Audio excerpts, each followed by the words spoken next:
Hey everybody, this is Benny at the Foo Bar Model Yard. Uh, uh, Al and I don't know, some other guys are interested to know about the wiring on this car. So we'll do a quick rundown and put a bunch of pictures at the end so you know what I'm talking about on the mechanics of Christine. So let's see, headlights. What I did was kind of drilled out the back of the buckets and I attached some aluminum tube about this size. That's enough to fit a 2mm LED inside of it. And I flattened out the round section of the LED and uh, um, I think I trimmed down the LED a little bit too to fit in the tube, and just glued them in. And I epoxied those cans to the back of the grill. And yeah, I do have a picture of that. Soldered the wire, ran the wiring along the body here on the body itself, and just wired them to the back to these where are they? Well, I had them up here. Some magnetic switches, tiny little things. Oh, there they are. Got them pretty cheap on eBay, and that's what lights her up. There's a magnet right there. Small, flat, very strong. Registers a 10 on the scale. I got them from Hobby Lobby.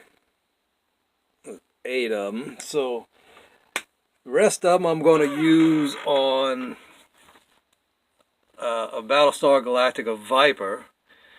I'll see how that goes. Not to light it up. Well, I might use one to light it up, but to attempt at making it hover. that'll be a feat. All right, so hey Leonard, look, it's Leonard. Hey man. So I ran the wires for the headlights along the body, and painted the cans black because they were, and the back of the LEDs black because they were shining out from under the wheel hub. There's a picture showing how I put the instrument lights in. Also on Chloe, I'm going to get some more intense green lights for the radio and the dashboard. I had to cut open the instrument section so the lights could get in there. I glued them in. Kind of glued 3 of them together and wired up in series. You want to come up, Leonard? Come on. Come on, man. Did the same thing with the radio, hollowed it out, and just scratched the chrome face off the radio. Let's see. To get these lights to shine off the side, I scratched the chrome right there because the way these lights were designed on a real car, they were made in a way so you could see it from the side. Chrysler was one of the few companies that thought you should be able to see them from the side. So just scratched off the chrome on the sides, but not on the top and not on the bottom. And there's a, alright, the lights went out because she shifted. Well, don't know if you can see where I scratched the chrome off, if this thing will focus. Maybe it'll focus on this one. Come on, you can do it. There you go.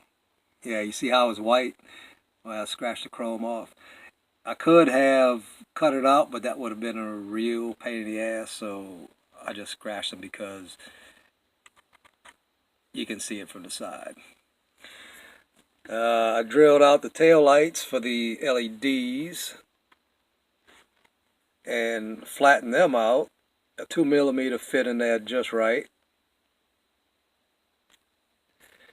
And as I had to take the lip off the back of the LEDs. Well, I got one up here. If I can show you what I'm talking about. You know what I'm talking about. LEDs have that kind of a lip by the wires, so I cut that down so they could slide into the cavity a little better. And I lift that up high. I wonder if I got a light here. I don't have a flashlight, I don't think. This one don't work. I don't have a flashlight back here. Let's see if I can do that. Alright, there's my batteries. I was going to use a little bigger, flatter batteries, but that's until I discovered the white and the red won't run on the same battery. So I had to do them different. I wanted the headlights to shine brighter, so they needed 2 batteries, 3 volts, while the tail lights work fine on a 1.5. I probably should have not went with 3, but I wanted the radio to shine brighter, and it doesn't work like that. So they both run on 4.5 volts, taped together, where I could. They were under the package tray, package shelf, and I could just pull them out if I ever have to put new batteries in. I left enough wire to pull it out of the trunk. And I tell you what, I learned a lot from doing this. And on Chloe, they will look a whole lot better. Because I wanted to do a little bit more with this trunk. But anyway, that's the wiring. 2 magnetic switches. And that's it. And when I cut this trunk open, I had to put a lip right here, so I just took some styrene and gave her a lip to sit down on. My 2 little magnets fit pretty good in there and in the trunk lid, and that's where I held it to paint it. So Chloe will have 4 magnets. I did have to scrape the paint off of them because they didn't stick with the paint. Well, they don't stick now, do they? And I got some harder wire I'm going to use for the trunk wires. So that wire is kind of soft. That's why I have problems closing that trunk lid. So anyway, that is the wiring of Christine. Very easy to do. Well, after I thought about how I had to do it, then it got easy. So, like I said, this was a damn good kit. If you'll notice, let's go over a couple of things that I didn't go over yesterday. There's a gap between the door panel, inner and outer. That's because these side windows are all one piece. But I wanted my front windows open, so I just broke them in half and put a bare metal right there.